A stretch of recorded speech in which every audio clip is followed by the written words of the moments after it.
Sebenarnya di dapur itu siapa yang menempati posisi itu dia mulai dari entry level ya.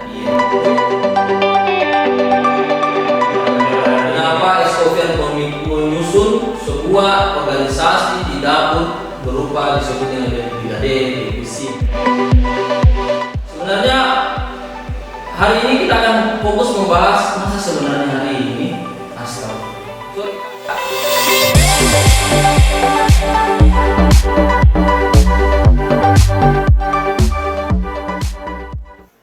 Bismillahirrahmanirrahim. Assalamualaikum warahmatullahi wabarakatuh. Halo geng. Halo geng. Ya, hari ini kita masih berdua. Iya. Dan semoga kita senantiasa diberi kesehatan. Amin. Dan teman-teman juga nonton selalu diberi kesehatan. Ya, hari ini kita masih melanjutkan materi perbincangan kita. Betul sekali. Terkait food service industry. Kemudian kalau kemarin kita review sedikit, kemarin kita membahas tentang bagaimana perjalanan karir. Iya. Dua orang yang disebut dengan Yang merupakan cikal bakal dari sejarah dunia kuliner. Perubahannya, revolusinya. Jadi sebelum kita membahas brigade ya sesuai dengan janji kita itu, karena ada materi yang kita anggap harus ya sebenarnya kita bahas sebelum kita menuju ke brigade itu sendiri. Yang dimana yang saya maksud ini adalah organisasi.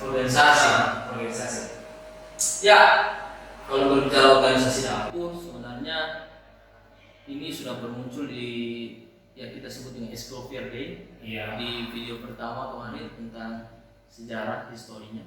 Escoffier, bagaimana Escoffier merubahnya. Oke, ya.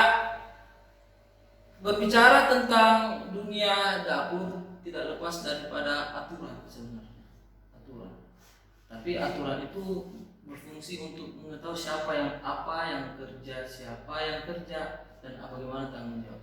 Tapi di dunia dapur kan itu ada namanya siapa sih yang bisa menempati tempat-tempat tersebut, posisi-posisi tersebut. Tentu ada kualifikasinya. Kalau misalnya contoh kalau dia menjadi sosok orang yang baru masuk bergabung di dapur, dia masuk di mana, posisi apa? Nah itu yang akan kita ngulik ya. Kalau di dapur itu tingkatan levelnya apa sih? Maksudnya ada kan orang yang bisa kerja ini, buat ini, itu apa tingkatannya? Sebenarnya sih kalau kita lihat dari tas setiap posisi itu banyak di dapur. Cuman kalau basic skill yang harus kita punya dan harus kita effort untuk menuju yang lebih baik itu sebenarnya ada tiga ya, yang mungkin tidak dijelaskan di Profesor Buging ya, yang dijelaskan oleh Menggis dan secara umum ya. Jadi ada levelnya sebenarnya. Setiap posisi, setiap skill maksudnya. Yang pertama itu namanya supervisory level. Nah ini sebenarnya supervisory level impian semua orang. Impian tukang masak. Iya, impian tukang masak. Kenapa? Karena supervisory level ini kalau diposisikan di dapur dia adalah top manajemennya. Bosnya. Ya. Jadi kalau executive chef itu masuk supervisory level, chef divisi, ya termasuk mungkin CDP itu termasuk. Terkadang itu orang selalu semuanya disebut chef. Asal dia pakai topi putih atau berpakaian chef, dia sudah dipanggil chef. Sebenarnya chef itu kalau tidak ada malu bagaimana? Iya sih, cuma itu yang sudah berkembang di masyarakat kita sebenarnya. Tapi kalau kita asal pakai baju masak bisa masuk chef. Iya. Karena sebenarnya bagaimana sih sebenarnya itu chef itu dikatakan seorang chef? Ya, seperti yang Geng tadi sampaikan pertama, kita kembalikan untuk organisasinya. Nah, kalau di struktur organisasi bahwa chef merupakan adalah pucuk kepemimpinan. Manajer, bosnya dia. Jadi kalau kita mengatakan bahwa setiap orang yang bisa pegang panci atau mengukur berbaju masak dan memakai topi ya chef itu kita bisa katakan chef, saya rasa kurang tepat ya. Iya, kurang tepat sih. Jadi kalau chef sebenarnya adalah jabatan. Iya, seperti itu, Bang. Jadi kalau misalnya kita punya kedai, yang dimana kedai itu kita kelola sendiri. Betul.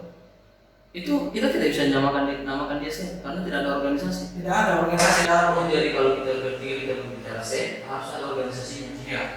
Ada organisasi yang berpimpin. Ini yang perlu kita luruskan bahwa tidak semua orang dipanggil chef.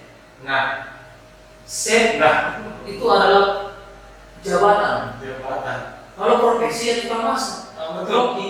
Cook ya, Iya. Jadi chef itu ketika Anda berjalan di luar, Anda bukan seorang chef. Betul. Karena Anda tidak berada dalam memimpin organisasi. Tapi ya tidak, ya permasalahan di masyarakat itu sulit juga Iya, sebab jadi susah diperdebatkan juga ya. kayak mama di rumah kan tidak jadi chef. Iya. Kenapa? Karena mama tidak punya struktur organisasi. Iya. Betul. Jadi kalau kita kembali kalau level supervisor Iya, kalau level supervisor ya. Kita kembali tugas dari seorang yang memiliki kemampuan untuk supervisor level ini adalah memotivasi, merencanakan. Kalau kita ke dapur dia menu planner, budgeting, bahkan konsultan untuk peralatan-peralatan yang kita tempatkan baik itu di restoran maupun di dapur itu sendiri perlu analisa seorang chef. Jadi level supervisor ini dia cook like a mother, Manage like manager, ya betul, dan like accounting. betul sekali. Ya, jadi kalau di dunia industri ini supervisor ini ditempati sama head chef, executive chef, FB director, working chef. Jadi yang pertama itu Topnya namanya supervisor level. Ya, Kita pakai yang kedua level yang kedua kita sebut dengan technical skill. skill and technical. Nah, ini ditempati kalau kita di dapur ditempati oleh middle position itu sendiri. Tapi bukan entry level ya, bukan yang di bawah, bukan low. Jadi dia orangnya yang mempunyai dari segi pengalaman sudah ada. Otomatis kalau pengalaman ada berarti dia juga skill ada. Skill, tekniknya, cara dia, Ada teknik cookingnya, ada ya, leadernya. ada seninya masuk di sana. Betul. Jadi kalau dia bisa dikatakan dia ini burger tanpa daging, patty-nya. Iya. Dia berada di tengah kan? Betul. Berarti dia penopang. Tidak bisa dikatakan burger kalau tidak ada patty. Jadi dia sebenarnya di tengah ya. Di tengah. Jadi dia seperti kalau tulang punggung lah. Tulang punggung. Tulang punggung ya. Backbone. Jadi contoh kalau dia ada di dunia industri itu dia sudah ada di stationnya. dia bisa head station, set Pak department. CDP itu. Iya, betul. Jadi orang yang sudah memiliki pengalaman, skill itu mumpuni ya. skill itu tidak bisa dibuat sehari dua hari. Skill itu Harus diasah secara bertahap ya. harus. Memang kalimat orang-orang dulu bahwa asal skill tidak bisa skill satu hari mengangkat jadi Tidak bisa. Tapi jangan khawatir sebenarnya kita yang bimbing di sini. Iya, insya Allah kita akan bimbing di sini di Pondok Makassar. Terus kalau dia sudah situ paling entry level. Ada namanya entry level. Jadi di bawah dari technical skill itu sendiri namanya entry level. Tapi jangan salah juga. Ini entry level kita tidak bisa pandang sebelah mata. Ya. Nah, betul-betul namanya itu kan organisasi. Kalau dia tidak ada maka tujuan organisasi itu tidak akan tercapai. Begitupun di dapur sebenarnya. Semua memiliki fungsi.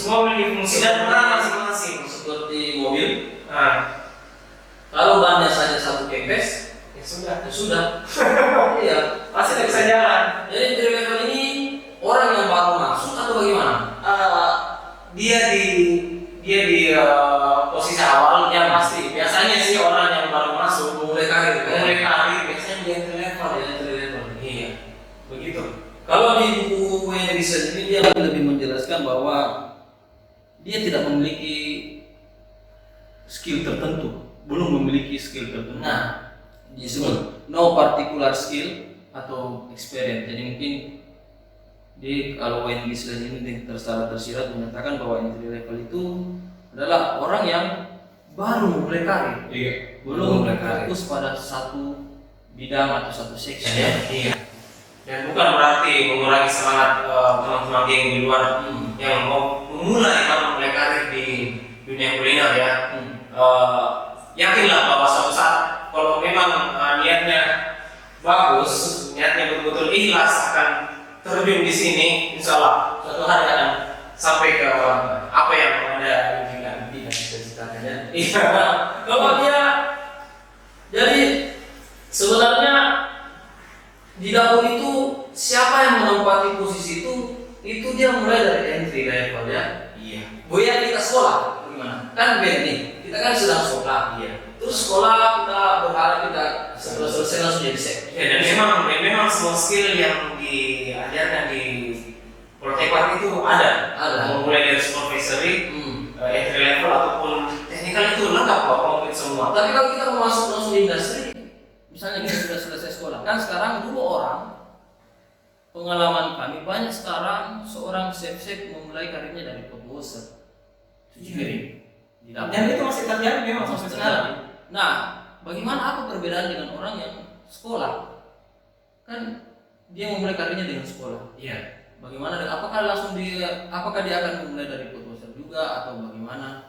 Ataukah ada perbedaan tentang pemahaman knowledge sehingga dia lebih cepat naik? Karena saya rasa walaupun kita tamat dari sekolah, terus kita langsung menjadi chef, itu impossible. Karena sangat tidak mungkin. Sangat banyak hal yang perlu dikuasai seorang untuk menjadi chef itu bukan sekedar basic skill. Nah ini yang terakhir itu motivasinya itu yang penting. Motivasi itu dari dapatkan dalam satu hari. Itu betul-betul membutuhkan pengalaman yang berkali-kali. Mau jatuh bangun Anda harus kembali memotivasi diri Anda sendiri. Kematangan, cara berpikir, kedewasaan, emosi itu yang betul-betul kompleks yang harus dimiliki oleh seorang chef sebenarnya. Jadi walaupun kita sekolah saat ini, tapi ada hal yang memang harus dijalani untuk bisa mencapai posisi tersebut. Ya, kayaknya memang begitu ya. Kayaknya memang begitu prosedurnya. Jadi bukan mengecilkan ya, jangan berpikir. Karena kita kan berdua lulusan Polteknik. Iya. Dan kita juga mulai seperti itu dari awal. Dulu setiap kita masuk kapan jadi chef, kapan jadi orang di atas itu kita lihat. Iya. Ternyata memang harus ada pengalaman untuk mengisi posisi itu, skill dan perjuangan. Ya, jadi entry level ini adalah seorang yang dia masih, kalau di bukunya Wayne Gisler dia menyatakan dia masih menjadi helper, pembantu. Bukan pembantu dalam tanda kutip, maksudnya dia mau bantu daripada di level teknikal dan skill. Jadi dia seperti menyiapkan sayuran, mencuci, menyiapkan rata-rata orang kita entry level kita masuk ke pantry ya. Biasa cutting pantry sectionnya atau dikenal dengan garden master. Preparation ya. Oke, jadi knowledge itu sangat penting untuk menempatkan kita juga pada posisi apa ya, jadi levelnya. Organisasi itu menurutnya itu apa memang? Kalau organisasi itu, mari kita bahas ya bersama. Kita cari dulu pengertian organisasi. Ya, di beberapa referensi yang kita baca ini ada Max Weber. Dia mendefinisikan organisasi suatu kerangka terstruktur, dan dalamnya berisikan wewenang, tanggung jawab, dan pembagian kerja untuk menjalankan masing-masing fungsi tertentu. Jadi ada struktur, ada wewenang, ada tanggung jawab, dan ada pembagian kerja yang masing-masing memiliki fungsi tertentu. Kemudian Chester L. Bernard menyatakan organisasi merupakan sebuah sistem kegiatan kerja sama. Jadi kalau berorganisasi adalah kegiatan kerja sama yang dilakukan oleh dua orang atau lebih untuk melaksanakan suatu aktivitas yang di dalamnya memerlukan komunikasi dengan pencapaian tujuan bersama. Jadi kalau organisasi ada kerjasama, ada tujuan bersama. Tujuannya sama. Tujuannya sama. Iya. Kalau Richard Scott Dua ya. Seperti yang ya, merupakan kolektivitas yang disengaja dan dibentuk untuk mencapai suatu tujuan tertentu yang didasarkan pada asas kelangsungan. Di sini ada kalimat asas kelangsungan. Jadi supaya organisasi sebuah hal yang tujuan tertentu ini dicapai perlu ada asas kelangsungan. Tidak mungkin berjalan suatu organisasi kalau tidak ada hal yang bergerak. Ya, kita kan ini diciptakan untuk bergerak. Tapi dari ketiga teori yang dijelaskan itu semuanya saya melihat maknanya sama, ada tujuan di sana yang sama. Iya. Jadi dia memiliki tujuan yang bahwa organisasi itu adalah hal yang dilakukan pembagian kerja, ada kerjasama di dalam, ada tujuan tertentu dan asas keberlangsungan. Iya. Oke. Nah, kalau di dapur itu kita kenal dengan yang Escoffier buat. Iya. Apa? Brigade itu ya? Brigade. Itu kenapa memang? Nah, brigade ini sebenarnya kita ambil dulu kata brigadenya. Nah itu. Ya, brigade ini sebenarnya bahasa Prancis. Dia lebih kepada disebut dengan hierarki. Jadi kalau kita berbicara tentang organisasi hierarki, hierarki itu tingkatan. Seperti tadi skill level ada tingkatannya. Iya betul. Nah, di organisasi juga ada tingkatannya supaya si skill level ini matching dengan tingkatan yang ada di organisasi. Jangan sampai entry level ada di atas, sub level kemampuan seseorang yang memiliki supervisor ada di bawah. Selalu untuk organisasi right man in the right place. Oke. Right man in the right place. The right time. The right. Kita bahas dulu tentang bagaimana brigade itu muncul. Oke. Seperti pembahasan kita di video sebelumnya tentang histori perkembangan dunia industri, mulai dari akademi, kemudian Escoffier, di mana Escoffier menyederhanakan struktur organisasi yang dia sebut akhirnya di brigade. Ya, Escoffier ini ada referensi kami baca. Escoffier ini disebut juga dengan Kaisar, Emperor Set. Dia disebut oleh seorang pangeran, Kaisar Wilhelm. Dia digelari oleh Kaisar Wilhelm sebagai Emperor Set. Dia sangat berbakat. Dan kemudian karena bakatnya itu dia ditawari bekerja di Paris. Ini memang sudah ada bakatnya, attitude-nya sudah ada ya. Jadi sebelum terbentuknya di brigade ini kita flashback dulu. Bagaimana si Escoffier ini perjalanan sebelum membentuk brigade. Setelah sampai di Paris dia menjadi koki. Dia akhirnya menjadi koki di markas umum angkatan darat. Nah, karena di sini matchingnya ini. Di sini yang saya terkatakan betul ada memang. Ada memang ya, betul. Jadi koki di markas angkatan darat.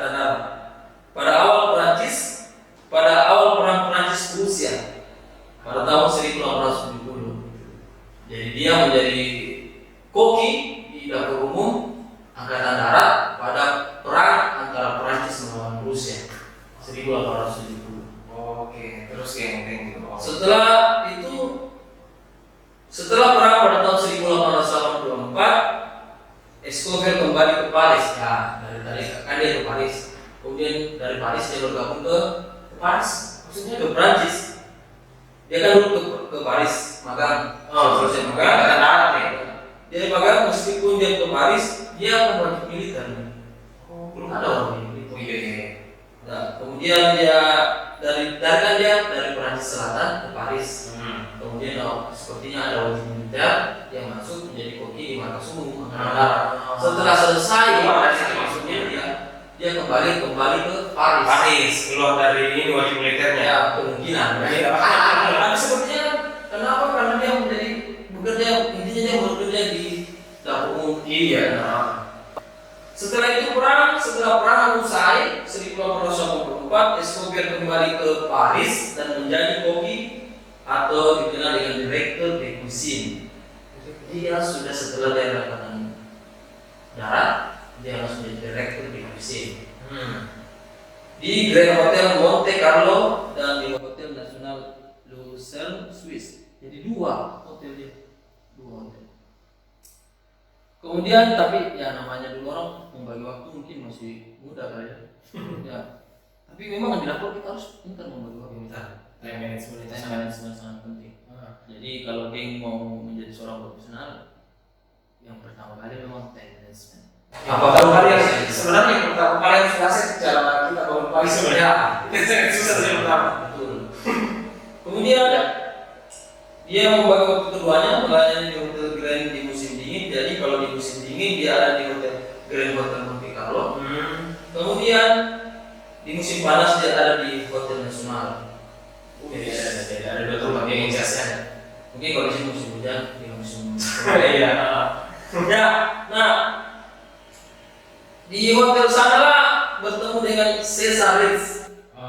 Siapa sih yang tidak tahu Cesar Ritz? Kalau Ritz, Kalau Leeds sudah ditahu itu. dialah orang yang memiliki cikal bakal orang atau founder daripada Ritz Carlton. Ya. Betul. Ritz, ketenaran di hotel keduanya berkolaborasi dan membuat duo yang fantastis. Kemudian dia di Grand Hotel Monte Carlo misalnya mereka mengembangkan menu Prix Fixie. Oh, prefix ya. Jadi prefix ini yang apa itu? Beda. Set. Jadi satu harga, tapi nanti kita bahas lebih jauh. Iya. Ketika kita datang ke suatu restoran ataupun tempat makan, dia sudah menyediakan satu paket makanan tanpa perlu kita pilih lagi. Itu sudah dengan harga satu.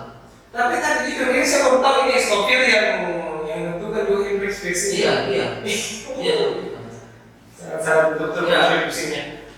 Kemudian si Escoffier ini move ke London untuk bisa memudahkan tamu yang berbahasa Inggris. Dia pindah ke Hotel Savoy di London. Nah, yang tempat munculnya Pix Melba itu. Nah, di situ dia. Iya. Kemudian mendirikan beberapa hotel terkenal. Dia dari seorang. Jadi kalau kita berbicara Escoffier ini dari seorang tukang masak magang ke angkatan darat, kemudian menjadi seorang director of the cuisine, kemudian menjadi pendirikan hotel. Bukan main, ada main perjalanan karir yang betul. Ya, tapi dimulai dari umur 13 tahun. Iya, kembali lagi. Nah, seperti Hotel Grand di Roma dan banyak hotel Ritz di seluruh dunia, itu cikal bakalnya. Jadi sekalian juga kita tahu bahwa si Escoffier ini adalah orang yang sekaligus juga mendirikan Hotel Ritz. Ya, salah satu pendiri. Nah, meskipun Escoffier ini sudah dilatih dalam organisasi dapur dan di zaman Kareme dari abad ke-14, bahkan sudah ada organisasi di abad ke-14, tapi tidak sesimpel Escoffier ini. Masih terkesan disorganisasi, disorganisasi itu masih terkesan tidak ada organisasi. Sebenarnya ada orang yang bekerja terpindah tujuan tidak tercapai. Iya, mungkin. Atau pas ada orang bekerja tapi nggak tahu kerjanya apa. Fungsinya dia di situ apa? Itu yang kemudian efisiensi yang tidak efisien. Itulah tak termanajer dalam banyak organisasi. Kemudian bahkan terkesan kacau. Bayangkan kalau banyak orang yang mengerjakan rata-rata kan rumah bangsawan dulu punya dapur besar. Iya. Untuk kasih makan para raja, para bangsawan, para raja. Nah, terkesan tidak kacau. Disorganisasi. Nah, dari pengalamannya Escoffier menjadi tentara, bergabung menjadi tentara angkatan darat bersama pasukan Prancis. Maka di Savoy, pertama kali di Hotel Savoy, Escoffier mengatur dan menyusun idenya dengan tujuan menghindari duplikasi usaha, kemudian membantu memfasilitasi komunikasi antara berbagai anggota. Jadi kan kalau kita masuk profesional, bahasa kita profesional juga. Iya. Kemudian sistem menggunakan organisasi hierarki dan rantai komando. Yang inilah yang disebut dengan brigade yang ketat dengan kepangkatan. Jadi ada targetnya orang level masuk menjadi komis, dan masuk menjadi asistenku, seorang technical skill mulai masuk di senior party, demi ku, kemudian orang supervisor dia masuk susep, dia masuk divisi, divisi. Nah, itulah jadi di brigade itu kita sudah tahu kemunculan di brigade itu Mulanya dari mana? Dari seorang perjalanan. Kenapa Escoffier menyusun sebuah organisasi di dapur berupa disebut dengan brigade divisi. Jadi geng, perjalanan cerita pembahasan kita hari ini betul-betul menurut kami adalah hal yang membuka wawasan kita bahwa organisasi di dapur itu muncul dari sebuah perjalanan panjang seorang Escoffier. Oke, kita cut dulu ya.